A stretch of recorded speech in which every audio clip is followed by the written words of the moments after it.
ꯌꯥꯝ ꯅꯣꯛꯅꯤꯡꯉꯥꯏꯗꯤ ꯃꯌꯥꯝ ꯄꯨꯝꯅꯃꯛꯄꯨ ꯇꯔꯥꯝ ꯅꯣꯛꯆꯔꯤ ꯉꯁꯤꯒꯤ QnA ꯑꯁꯤ ꯐꯅꯤ QnA ꯑꯁꯤ host ꯑꯣꯏꯖꯔꯤꯕ ꯑꯩ ꯏꯁꯥꯃꯛ Martina Sinamni ꯍꯧꯖꯤꯛ ꯑꯩꯒꯤ QnAꯒꯤ ꯍꯪꯗꯣꯔꯤꯕ ꯃꯤꯁꯛ ꯑꯗꯨꯗꯤ Pretty Sinam ꯍꯥ ꯉꯁꯤꯒꯤ ꯁꯣ ꯑꯁꯤꯒꯤ ꯁꯣ ꯁ꯭ꯇꯣꯄꯔ ꯑꯣꯏꯕꯤꯗꯧꯔꯤꯕ ngasi so sige so stopper obigdoriba sina pretty XOXO gi pretty duni yamna pik payachibar masamani aigi so sida yahan QnA gi fani QnA gi hangzagena kaubani mayam topira si pretty sina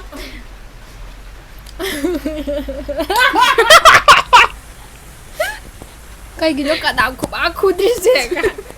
kaino sumcha chadana chapirabo toisibo sabi ho sagem pombane to hauniye aina jak adum tot pirakpane adum aiso adum sabade dum yagu Drop it.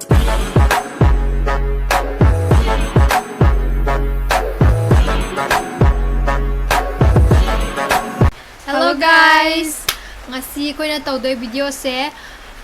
aina ngarang Instagram da hoi Q&A gi aina question funny oiba question hangbiro na aina story thamjabane abuda story me ama hangbire ado ai story do mitna ba ampo yengdri amani di choi uthokiba budi yawre bako ado yengdri ado ai gi account do aina Martina gi phone da login tawsale adu mana first oina pa doineba mana host oidoribideba ngasigi so sigi aduna yare hoji haunaba torse yare hangasi na pa mutang ko ke oh my god hauram ahan ba question hangzarage sneha thaunajam haibo male asigi magi comment je parage huigi mati kanana senge che huigi mati huigi mati se ai isagi aina yokjaba huini na isana dum sengjai kanan pada ai depend tawjaro haina ai lepsar ado ai samlapna taksar ke huigi mati sengmada huigi mati sengmada ina sijina pot se kaino haibada ai se net tagi online tagi pot se tangona tasu macha masu yam machi chen yam kanjai uduna box macha yam nei haida sugumba Amazon gi Naika gi yam lei sisina sumaina example oi sumaina segaira sumaina ani thokpi yadre haina ani thokpi raga sumaina dum kokhase sumna hairabada kainom ta tama ya tol haida dum kokhase adugo saina dum la thokse kadom da haina no dustbin da amaning yana khagi komana lang set pidabra lang thoksa de ahan ba question loire mathangi amuk pazarage ngai Susmita haraga kai haiduna khangre udre magi kaino je username je am sangi duna engonda di kya udre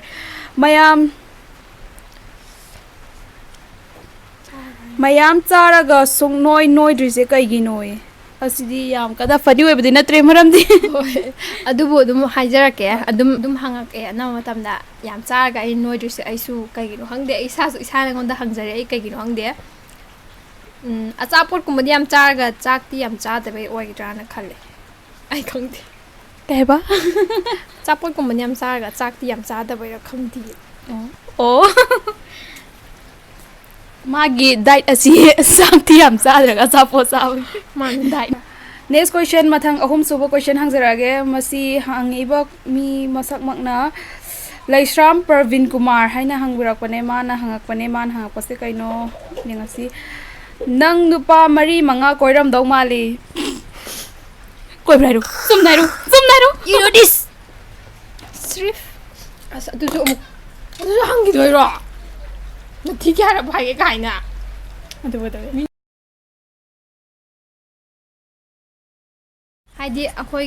gi kodop se akhoi ichinaw sing jakta ba nokpagi akhoi gi heredity hai tar adu oibajane ꯑꯇꯩꯗꯤ ꯁꯨꯃꯥꯏꯅ ꯅꯣꯛꯏ ꯑꯇꯣꯞꯄꯗꯤ ꯑꯩꯗꯤ ꯁꯨꯃꯥꯏꯅ ꯅꯣꯛꯄꯅꯤ ꯅꯪꯁꯦ ꯀꯣꯏꯁꯟ ꯄꯥꯔꯛꯑꯒꯦ ꯃꯊꯪꯒꯤ ꯀꯣꯏꯁꯟ ꯍꯪꯉꯛꯏꯕ ꯃꯤꯅ ꯃꯤꯁꯛꯁꯤꯅ ꯍꯥꯏꯌꯣ ꯃꯤꯁꯛꯁꯤꯅ ꯕे7399 ꯍꯥꯏꯌꯦ ꯃꯥꯒꯤ ꯌꯨꯖꯔ ꯅꯦꯝꯁꯦ ꯃꯥꯅ ꯍꯥꯏꯔꯤꯁꯦ ꯆꯦ ꯄ꯭ꯔꯤꯇꯤ ꯅꯁꯥꯅ ꯊꯣꯛꯄ ꯃꯣꯏꯗꯣ ꯃꯅꯝ ꯀꯃꯥꯏꯅ ꯇꯧꯏ ꯍꯥꯏꯕꯤꯌꯣ ꯐꯖꯅ ꯄꯥꯔꯛꯀꯦꯁꯦ ꯅꯦꯆꯔ ꯇꯥꯗꯦꯍꯦ ꯍꯥꯏꯔꯣ ꯆꯦ ꯄ꯭ꯔꯤꯇꯤ ꯅꯁꯥꯅ ꯊꯣꯛꯄ ꯃꯣꯏꯗꯣ ꯃꯅꯝ ꯀꯃꯥꯏꯅ ꯇꯧꯏ ꯍꯥꯏꯕꯤꯌꯣ ꯑꯝꯇ ꯄ꯭ꯂꯤꯖ ꯍꯥꯏꯖꯔꯛꯀꯦ ꯍꯥꯏꯖꯔꯛꯀꯦꯒꯁꯨ ꯍꯥꯏꯔꯤ ꯃꯤꯊꯥꯏꯒꯨꯝꯕ ꯌꯥꯝ ꯆꯥꯕ ꯃꯅꯝ ꯅꯨꯡꯁꯤꯕ ꯂꯣꯂꯤꯄꯣꯞꯀꯨꯝꯕ ꯆꯨꯞꯄ ꯅꯨꯃꯤꯠꯇꯤ ꯋꯥꯎ the smell so sweet ꯄꯨꯖꯥ ꯁ꯭ꯔꯤ ꯁꯔꯃꯅ ꯍꯪꯕꯤꯔꯛꯄ ꯀꯣꯏꯁꯟꯅꯦ ꯑꯁꯤ ꯄꯥꯔꯛꯑꯒꯦ ꯂꯥꯜꯂꯦ ꯆꯪꯕ ꯃꯥꯅ ꯍꯥꯏꯁꯦ ꯅꯪꯁꯦ ꯑꯗꯨꯝꯁꯨ ꯆꯥꯏ ꯅꯌꯥꯡꯁꯨ ꯑꯗꯨꯝ ꯀꯪꯉꯦ ꯀꯃꯥꯏꯅ ꯇꯧꯕꯅꯣꯌꯦ ꯉꯁꯥꯏꯒꯤ ꯀꯣꯏꯁꯟꯁꯨꯒ ꯈꯔ ꯃꯥꯟꯅꯔꯦ ꯑꯗꯨ ꯃꯥꯒꯤ ꯗꯥꯏꯠꯁꯦ ꯑꯆꯥꯄꯣꯠꯅꯦ ꯑꯗꯨꯝ ꯍꯣꯏ ꯁꯤꯗꯤ ꯉꯁꯥꯏ ꯈꯨꯝꯖꯈ꯭ꯔꯦ ꯋꯥꯔꯧꯕꯤꯔꯅꯨ ꯃꯊꯪꯒꯤ ꯀꯣꯏꯁꯟꯁꯦ ꯒꯨꯏꯇꯦ ꯔꯨꯏꯕꯦꯟ 13 ꯍꯥꯏꯕ ꯃꯥꯜꯂꯦ ꯑꯁꯤꯅ ꯍꯪꯉꯛꯄꯅꯦ ꯑꯩ ꯑꯣꯟꯅꯔꯦ When you sleep, can you dream and snore at the same time? I hope my question is funny to you. ꯑꯗꯨꯗꯤ ꯑꯩ ꯏꯁꯥꯅ ꯈꯪꯖꯗ꯭ꯔꯦ I mean ꯑꯩ ꯇꯨꯝꯃꯅꯤ ꯑꯩꯅ ꯗ꯭ꯔꯤꯝ ꯇꯧꯕ ꯃꯇꯝꯗ I don't know if I snore or something ꯑꯗꯨꯗꯤ ꯑꯩ ꯏꯊꯟꯗꯁꯨ ꯇꯨꯃꯤꯟꯅꯩꯕ ꯍꯥꯏꯗꯤ ꯇꯨꯃꯤꯟꯅꯕ ꯃꯤ ꯑꯃ ꯑꯩꯒ ꯇꯨꯃꯤꯟꯅꯕ ꯌꯥꯎꯋꯦ ꯑꯗꯨ ꯃꯇꯤꯟ ꯖꯣꯔꯣ ꯖꯣꯔꯣ ꯇꯥꯒꯦ ꯇꯨꯝꯕ ꯌꯥꯎꯋꯦ ꯀꯔꯤ ꯑꯩ ꯇꯤꯟ ꯁꯨꯛꯇꯥ ꯇꯥꯖꯗꯦ ꯍꯥꯏ ꯄꯥꯗꯤ ꯑꯩ ꯃꯣꯟꯗ ꯃꯅꯝ ꯅꯝꯃꯣ ꯅꯪ ꯊꯥꯖꯗ꯭ꯔꯣ ꯌꯥꯔꯦ next question please ꯐꯥꯒꯤ ꯇꯧꯕꯅꯤ ꯃꯇꯤꯟ ꯌꯥꯝ ꯇꯥꯔꯤꯗꯤ ꯁꯤꯖꯩꯁꯦ ꯁꯤ ꯃꯇꯤꯟ ꯌꯥꯝ ꯇꯥꯏ ꯇꯧꯔꯒ ꯅꯠꯇ꯭ꯔꯥ ꯃꯊꯪꯒꯤ ꯀꯣꯏꯁꯟ ꯍꯪꯖꯔꯛꯑꯒꯦ ꯃꯥꯏ ꯀꯣꯏꯁꯟ ꯍꯪꯉꯛꯏꯕ ꯃꯤꯁꯤꯒꯤꯅꯦ ꯂꯦꯝꯐꯣ ꯍꯥꯏ ꯃꯥꯜꯂꯦ ꯂꯦꯝꯐꯣꯁꯤꯗ ꯂꯦꯝꯐꯨꯔ ꯂꯦꯝꯐꯣꯔ ꯑꯣꯏꯔ ꯃꯥꯒꯤ ꯀꯣꯏꯁꯟꯁꯦ ꯑꯩꯐꯥꯎ ꯒ꯭ꯌꯥꯟ ꯇꯥꯗ꯭ꯔꯦ ꯕꯤꯐꯣꯔ what was ꯍꯥꯏꯌꯦ was and da yeah that's my answer ꯃꯥꯒꯤꯁꯦ ꯐꯖꯅ ꯑꯝꯇ ꯈꯨꯝꯕꯤꯔꯛꯑꯣ before what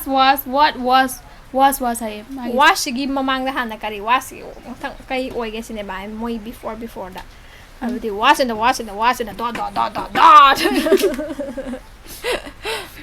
my question se ai pu gyan ta de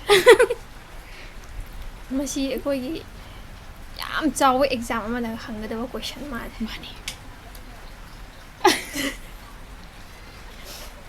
Hoji ngasai gi tabak to tawgadawre demo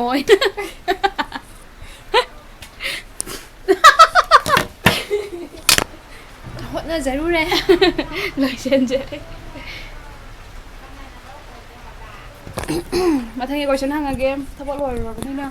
Hozik aina misaksi pajeriba mi asina question ani hangbirame tulsi wahengba question ama budi yam kana funny oibo oidre duna question ama sidi yam kana funny oidre su dum hangjarage mai question je parage noi imungi mina oigera atopana oigera nangi khwaidagi weirdest oina thonbiba nickname chuja masam ama zulai aina khangba chuja masam kai pepe I mean je pepe ka oidana noi ba natra okoi chera noi ba na su ai pepe do moina I mean je pepe ka oide anduga chuja masam ga hadi ki chuja masam ko vidre ai thai ne yang chang me matheng question hangbiriwa misa asina opa ajen ha hangpamni ni hangakpane aduma haise nangse hana tomboy orambra hai What are you talking about? Oh my god. No way. I'm straight. I'm a straight girl. Hoi masam de tena hana de dum tena dum lakpai to boy sign kak na bro. Mathangi question parage Mrs. question hangi misina neha laishram na hakpane mai question se kai hanui ꯆꯦꯁꯦ ꯌꯥꯝꯁꯨ ꯆꯥꯔꯒ ꯁꯨꯡꯅꯣꯏꯁꯨ ꯅꯣꯏꯗ꯭ꯔꯤꯗꯣ ꯀꯩꯒꯤꯅꯣ ꯆꯥꯔꯤ ꯃꯌꯥꯝꯗꯨꯒ ꯀꯥꯏꯗ ꯊꯝꯃꯤꯅꯣꯌꯦ ꯂꯦꯇ꯭ꯔꯤꯟꯗ ꯂꯦꯇ꯭ꯔꯤꯟꯗ ꯊꯝꯃꯦ ꯂꯦꯇ꯭ꯔꯤꯟꯗ ꯇꯪꯈꯥꯏ ꯑꯃ ꯃꯊꯪꯒꯤ ꯀꯣꯏꯁꯟ ꯍꯪꯕꯤꯔꯝꯃꯤ ꯃꯤꯁꯛ ꯑꯁꯤ ꯏꯕꯦꯇꯣꯝꯕꯤ ꯍꯥꯏꯌꯦ ꯏꯕꯦꯇꯣꯝꯕꯤꯅ ꯍꯪꯉꯛꯄꯅꯦ ꯃꯥꯒꯤ ꯀꯣꯏꯁꯟꯁꯦ ꯀꯥꯏ ꯂꯩꯈ꯭ꯔꯦ ꯅꯪꯁꯦ ꯅꯌꯥꯡ ꯑꯁꯨꯛ ꯌꯥꯝꯅ ꯀꯪꯉꯤꯁꯦ ꯀꯔꯤꯒꯤꯅꯣ ꯑꯆꯥꯄꯣꯠꯇꯤ ꯈꯨꯠꯆꯥꯗꯨꯒ ꯁꯤ ꯉꯥꯛꯇ ꯍꯪꯉ ꯂꯩꯔꯦ ꯑꯗꯣ ꯃꯥꯒꯤ ꯀꯣꯏꯁꯟꯁꯦ ꯑꯅꯤ ꯍꯪꯉꯛꯑꯦ ꯑꯃꯁꯨ ꯄꯥꯔꯛꯈꯤꯒꯦ ꯃꯥꯒꯤ ꯀꯣꯏꯁꯟꯁꯦ ꯑꯃꯅ ꯆꯦ ꯑꯩꯗꯤ ꯌꯥꯝꯅ ꯅꯣꯏꯌꯦ ꯑꯩꯒꯤ ꯐꯦꯠꯁꯦ ꯈꯔ ꯂꯧꯖꯔꯣ ꯅꯪꯗꯤ ꯌꯥꯝꯅ ꯀꯪꯕꯅꯤꯅ ꯌꯥꯕ꯭ꯔꯣꯌꯦ ꯌꯥꯏ ꯀꯩꯁꯨ ꯀꯥꯏꯗꯦ ꯑꯁꯦꯡꯕ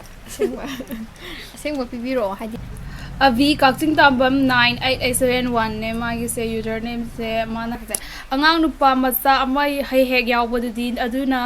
ꯌꯥꯎꯕꯗ ꯑꯗꯨꯅ ꯀꯔꯤꯅꯣ ꯃꯥꯒꯤꯗꯨꯕꯣ ꯌꯥꯎꯕꯗꯣ ꯍꯥꯏꯗꯣꯏꯅꯤꯅ ꯁꯝꯕꯅꯤ ꯑꯉꯥꯡ ꯅꯨꯄꯥ ꯃꯆꯥ ꯑꯃ ꯍꯦꯛ ꯌꯥꯎꯕꯗꯣ ꯑꯗꯨꯅ ꯅꯪꯒꯤ ꯈꯣꯟꯖꯦꯜ ꯁꯥꯍꯜꯂꯛꯑꯣꯌꯦ ꯃꯥ ꯆꯍꯤ ꯑꯅꯤ ꯑꯍꯨꯝ ꯐꯥꯗ꯭ꯔꯦꯗꯅ ꯑꯗꯨꯒꯨꯝꯕ ꯁꯥꯗꯣꯛ ꯁꯥꯖꯤꯟꯗꯤ ꯍꯩꯗꯧ ꯃꯥꯟꯗꯦ ꯑꯗꯨꯅ ꯈꯔ ꯌꯥꯝ ꯄꯤꯛꯏꯕ ꯆꯥꯎꯔꯀꯥꯟꯗ ꯑꯉꯥꯡ ꯌꯥꯝ ꯑꯣꯏꯔꯤꯕ ꯃꯊꯪꯒꯤ ꯀꯣꯏꯁꯟꯁꯤ ꯔꯤꯂꯤꯁꯥ ꯍꯥꯏꯌꯦ ꯔꯤꯂꯤꯁꯥꯅ ꯍꯪꯉꯛꯄ ꯀꯣꯏꯁꯟꯅꯦ ꯖꯤ ꯌꯥꯎꯕ꯭ꯔꯥꯗꯣ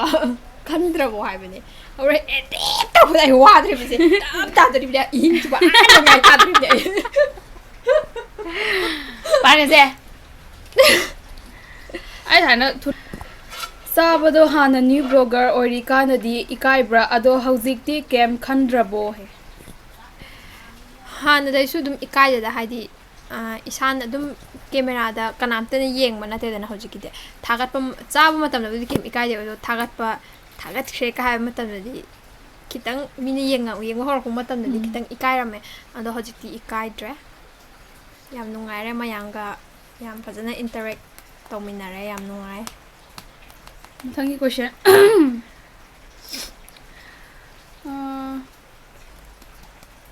ꯃꯊꯪꯒꯤ ꯀꯣꯏꯁꯟꯁꯦ ꯌꯥꯝ ꯀꯟꯅ ꯀꯩꯅꯣ ꯐꯅꯤ ꯑꯣꯏꯕꯕꯨꯗꯤ ꯅꯠꯇꯦ ꯑꯗꯨꯕꯨ ꯍꯧꯖꯤꯛ ꯃꯃꯥꯡꯒꯤꯗꯨꯁꯨ ꯑꯣꯏꯗꯦꯗ ꯍꯪꯉꯛꯏꯕꯁꯤꯅ ꯕꯤꯃꯣꯂꯤ ꯂꯤꯁꯥꯝ ꯍꯥꯏꯔꯣ ꯕꯤꯃꯣꯂꯤ ꯂꯤꯁꯥꯝ ꯍꯥꯏꯅ ꯍꯪꯉꯛꯄꯅꯦ ꯃꯥꯒꯤꯁꯦ Why are you so cute? Oh my god! ꯑꯩ ꯀꯩꯁꯨ cute ꯑꯣꯏꯗꯕꯅꯦ. But thank you very much for your compliment. ꯃꯊꯪꯒꯤ ꯀꯣꯏꯁꯟꯁꯤ ꯍꯪꯉꯛꯏꯕ ꯀꯣꯏꯁꯟꯁꯤꯒꯤ ꯃꯤꯁꯛꯁꯤꯅ ꯔꯣꯁꯟ ꯇꯛꯀꯔꯅ ꯍꯪꯉꯛꯄꯅꯦ ꯃꯥꯒꯤ ꯀꯣꯏꯁꯟꯁꯦ ꯅꯪ ꯍꯌꯦꯡ ꯂꯨꯍꯣꯡꯉꯁꯨ ꯕ꯭ꯂꯣꯛ ꯑꯗꯨꯝ ꯁꯦꯝꯒꯗ꯭ꯔꯥ ꯍꯌꯦ ꯌꯥꯝ ꯀꯟꯅ ꯐꯅꯤ ꯑꯣꯏꯕ ꯀꯣꯏꯁꯟꯗꯤ ꯅꯠꯇ꯭ꯔꯦ ꯑꯩꯅ ꯁꯨꯝ ꯈꯟꯕꯗ ꯈꯨꯝꯃꯒꯦ ꯍꯣꯏ ꯁꯦꯝꯕ ꯌꯥꯏ ꯍꯥꯏꯗꯤ ꯑꯗꯨꯝ ꯄꯥꯝꯖꯕꯅꯤꯅ ꯑꯗꯨꯝ ꯍꯌꯦꯡꯋꯥꯏꯐꯥꯎ ꯁꯦꯝꯕ ꯌꯥꯏ ꯑꯗꯨ ꯃꯇꯝꯗꯗꯤ ꯑꯩ ꯈꯛꯇꯁꯨ ꯑꯣꯏꯗꯧ ꯃꯥꯟꯗ꯭ꯔꯦꯕ ꯃꯧꯒꯤ ꯍꯧꯖꯤꯛꯇꯁꯨ ꯑꯗꯨꯝ ꯂꯩꯗꯅꯀꯣ ꯃꯧꯒꯤ ꯑꯩꯈꯣꯏꯒꯤ ꯆꯥꯛ ꯏꯟꯁꯥꯡ ꯊꯣꯡꯕꯒꯤ ꯆꯦꯅꯦꯜ ꯃꯌꯥꯝ ꯑꯩꯅ ꯈꯪꯕꯗ 2-3ꯗꯤ ꯊꯦꯡꯅꯩ ꯑꯗꯨꯃꯥꯏꯅ ꯑꯩꯁꯨ ꯃꯣꯏꯒꯤ ꯇꯥꯏꯞꯇ ꯑꯗꯨꯝ ꯑꯩꯅ ꯉꯝꯕ ꯈꯔ ꯌꯥꯝ ꯇꯣꯏꯅ ꯊꯥꯒꯠꯄ ꯉꯝꯗ꯭ꯔꯒꯁꯨꯀꯣ ꯁꯨꯝ ꯇꯧꯅꯤꯡꯉꯦ ꯀꯣꯏꯁꯟꯁꯦ ꯂꯣꯏꯁꯤꯜꯂꯛꯀꯗꯧꯔꯦ ꯍꯧꯖꯤꯛꯀꯤ ꯀꯣꯏꯁꯟꯗꯅ ꯃꯥ ꯍꯧꯖꯤꯛ ꯐꯥꯏꯁꯦ ꯌꯥꯏꯁꯅꯥ ꯖꯣ ꯍꯥꯏꯅ ꯃꯊꯪꯒꯤ ꯍꯪꯉꯛꯏꯕ ꯃꯤꯁꯤ ꯌꯥꯏꯁꯅꯥ ꯖꯣ ꯍꯥꯏꯅ ꯍꯥꯏ ꯑꯁꯤꯒꯤ ꯃꯥꯒꯤ ꯀꯣꯏꯁꯟꯁꯦ ꯄꯥꯖꯔꯛꯑꯒꯦ ꯆꯦ ꯅꯪ ꯕꯂꯥ ꯄꯥꯝꯕ꯭ꯔꯣ ꯅꯠꯇ꯭ꯔꯒ ꯁꯣꯃꯥ ꯄꯥꯝꯕ꯭ꯔꯣ ꯕꯂꯥ ꯍꯥꯏꯗꯤ ꯑꯅꯤꯃꯛꯄꯨꯗꯤ ꯄꯥꯝꯃꯦꯕ ꯑꯗꯨꯇꯥꯔꯁꯨ ꯕꯂꯥꯅ ꯍꯦꯟꯅ ꯈꯣꯏꯗꯥꯕ ꯍꯥꯏꯒꯗ꯭ꯔꯥ ꯀꯣꯏꯁꯟꯁꯦ ꯃꯤꯈꯩꯁꯦ ꯌꯥꯝ ꯀꯟꯅ ꯐꯅꯤ ꯑꯣꯏꯕ ꯀꯣꯏꯁꯟ ꯀꯌꯥ ꯍꯪꯉꯛꯇ꯭ꯔꯦ ꯍꯥꯏꯇꯥꯔꯦ ꯑꯩ ꯁꯨꯝ ꯄꯥꯕ ꯀꯥꯟꯗ ꯑꯉꯣ ꯃꯣꯏꯔꯥꯡꯊꯦꯝꯅ ꯍꯪꯉꯛꯄ ꯀꯣꯏꯁꯟꯅꯦ ꯃꯊꯪꯒꯤ ꯀꯣꯏꯁꯟꯁꯦ ꯄꯥꯖꯔꯛꯑꯒꯦ ꯆꯦ ꯄ꯭ꯔꯤꯇꯤꯁꯦ ꯆꯍꯤ ꯀꯌꯥ ꯁꯨꯔꯒꯦ ꯐꯅꯤ ꯑꯣꯏꯗꯦ ꯑꯝꯇ ꯏꯇꯩꯃ ꯑꯣꯏꯖꯔꯒꯦ ꯍꯥꯏꯗꯤ ꯃꯥꯜꯂꯦ Oh my god I'm 21 but no ꯑꯗꯣ ꯃꯌꯥꯝ ꯉꯁꯤꯒꯤ ꯚꯤꯗꯤꯑꯣꯁꯦ ꯁ꯭ꯋꯥꯏꯗ ꯂꯣꯏꯁꯤꯟꯖꯔꯒꯦ ꯑꯩꯅ ꯍꯥꯏꯒꯗꯧꯕꯅꯤ I'm the Oh, host. okay. Go on. ꯑꯗꯣ ꯃꯌꯥꯝꯁꯤ ꯚꯤꯗꯤꯑꯣꯁꯤ ꯍꯧꯖꯤꯛ ꯁꯣꯅꯦ ꯀꯩꯅꯣ This is so natro. Oh. Ado mayam si handa ki ai gi so si Martina Sinam gi so si so ai delo sanjarage. Ai delo sanjarage ado videos aina question hang funny video ki question ase skip su mayam taw gra di funny oi deba question ga di ai skip taw jar gra di yam kada funny oi aduga hangi bu question ju yam kada funny oi bu ke shu yam yaw dum na khale duna video se dum nungai bi tar di like taw gra mo aduga subscribe taw gra mo. Hope you enjoy it. Bye bye. Bye.